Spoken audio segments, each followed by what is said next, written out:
Oh dear, so Dan Wootton and Lawrence Fox have been suspended from GB News for some nasty comments they made about Ava Evans, or Ava Santina as she's sometimes known. Now this is actually a pretty difficult video for me to make because I think it's going to be quite a hard sell. And I'm probably going to get accused of patronising you again. But I will just preface this video with this message. I understand that we all go through life choosing to spend time with people that we feel some kind of association with. They have similar values. They do similar activities. They probably dress a certain way. And sure, they probably have some similar political opinions, right? Birds of a feather flock together. Or as the kids say nowadays, yeah, I fuck with them. However, beware of the pick-me's. Beware of the pygmies? No, the pick-me's. Sneaky little kids running around the sidelines saying, ooh, can I play on your team? Please pick me. I'll say all the right things. And I'm sorry to break it to you all, but Lawrence Fox is a classic pick-me. I'm not here to discuss the rights and wrongs of his misogynistic comments because I couldn't care less. I don't care if Ava Evans / Santina was offended. She is cringe in her own way. Feminist provocateur. It's not 2016 anymore, Ava. So please do not take this as me defending Ava or taking a brave stand for women. You won't get any of that mushy sanctimonious shit on the Daniel Boland show. Who's Daniel Boland? Anyway, let's take a look at what Lawrence Fox actually said that got him and Dan Wootton suspended. We're past the watershed, so I can say this. Show me a single self-respecting man that would like to climb into bed with that woman, ever, who wasn't an incel, who wasn't a cucked little incel. Cuck. Incel. Did I say that right?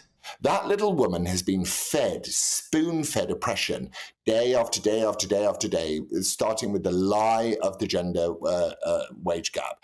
Hang on a second. Oppression, gender wage gap. Yeah, bingo.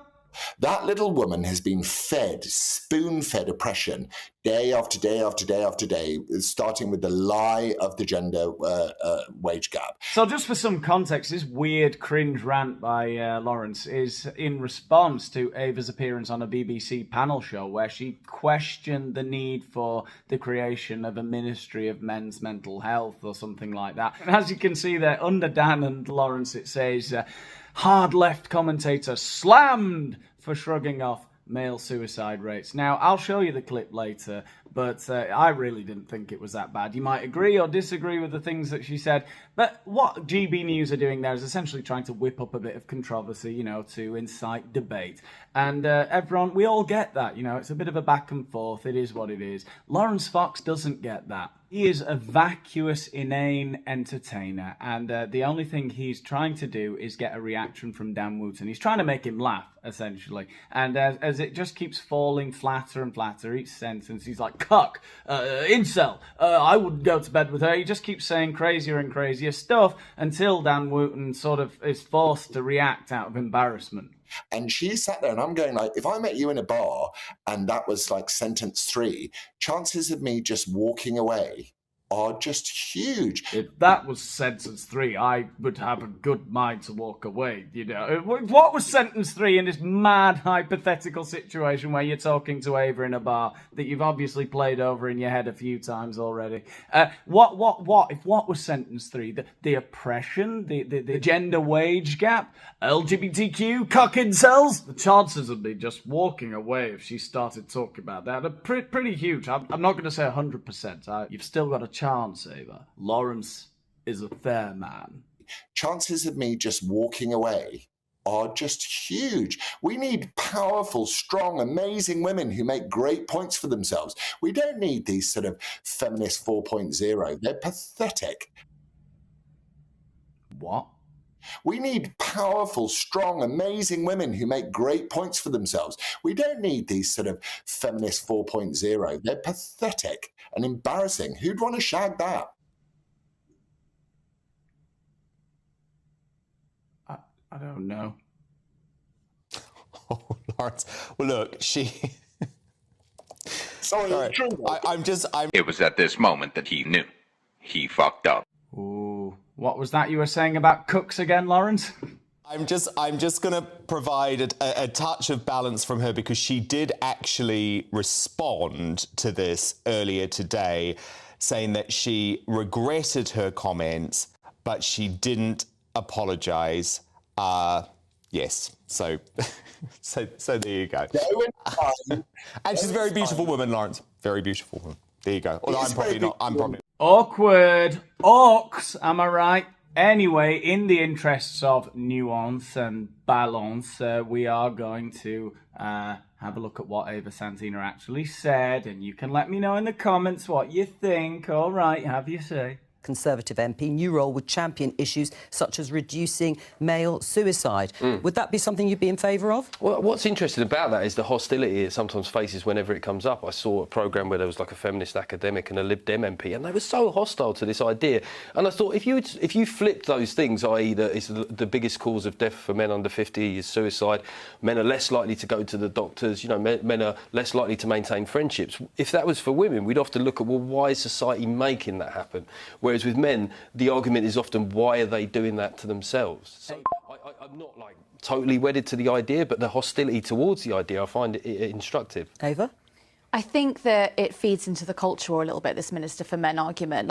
In my mind, I think there should be a Minister for Mental Health, which would be all-encompassing. I mean, you've got something like 7 million children waiting for prescriptions for mental health at the moment. So she hasn't said anything controversial or done anything controversial like smirk or anything like that so far.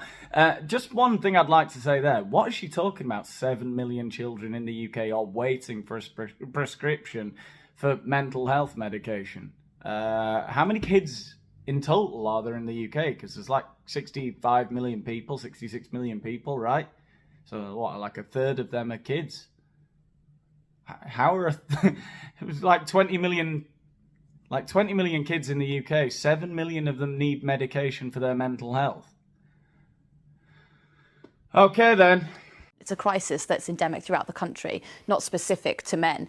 And I think, you know, a lot of ministers kind of bandy this about to sort of, I'm sorry, but make an enemy out of women. I think, not you, and I don't think your book is. I don't Sunak. accept that. I don't think it is to make an enemy. If we looked at during COVID, men were literally more likely to die from COVID. And I don't really want to cast myself as a meninist or one of these guys from the manosphere, because that's not who I am. But I do find it interesting that sometimes the arguments tend to throw it back. But who was doing all the work during COVID? You know, a lot of the time, if you looked into people's households, it was the women who were taking on the laundry, the school care. I did like that interaction.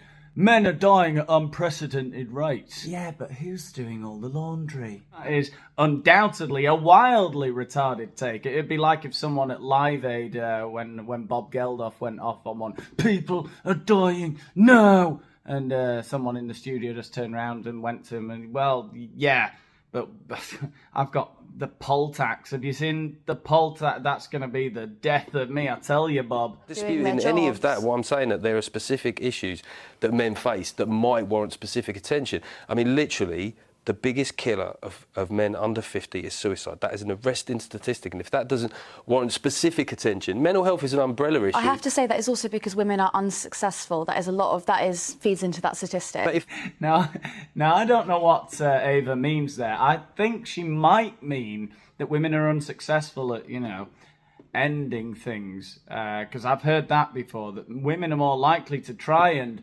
unalive, but that that men are just better at it, basically. Like most competitive sports. I really don't know what else she could mean, unless she means that men are so successful that it's stressing them. We're all so damn successful, I can't stop winning! Maybe it's for the best that I don't have my silver plaque yet, eh? That could be the end of the Daniel Boland show. It feels like, it just doesn't feel like you've got any space for this idea that men might have unique challenges that face them. And the problem is, even as I'm saying this, in my mind, it's like I've got out the violin and I don't want to be. Read the book. I don't want to be this guy, because that's part of the problem. Is because you're encouraged at one level is men need to talk about their problems more, and then the moment you do it, you're like, all right, but not quite so often and not quite so loud. Yeah. So as far as I can see, that's the clip that made Lawrence so enraged and made him go on his rant about feminism and cocks and incels and all that kind of shite that he always comes up with. I must reiterate, Ava Santina is cringe in her own right. She has a lot of very bad takes, Ava Santina or Ava Evans, whatever she's deciding to call herself today. I'm no fan of Ava Santina Evans, nor do I care that what Lawrence Fox said was misogynistic or offensive. I don't care about that. The thing that bothers me is that there isn't an ounce of sincerity behind that man's dead eyes. Talking about cooks, what happened to the free speech warriors over at GB News with all the grovelling apologies this morning, eh? I don't know. Maybe they could be under threat of fines or lawsuits, and they want to dissociate themselves from Lawrence's comments. I don't know. All I can tell you is you won't get that kind of self-censorious behaviour on the Daniel Boland show. I say, as I carefully type up my video description, being very careful, being very prudent, so as not to infringe on any advertiser-friendly guidelines. But I'll insinuate like hell. I'm never going to censor the insinuations. Oh, you're going to get some pretty controversial noddings, dog whistles. Did you hear that? Yeah, that'll show him. That's really sticking it to the man. That's what we're about here on the Daniel Boland Show. All right, thanks for watching. Like, share, subscribe. Leave your comments. I'll see you in the next one. Cucked little incel.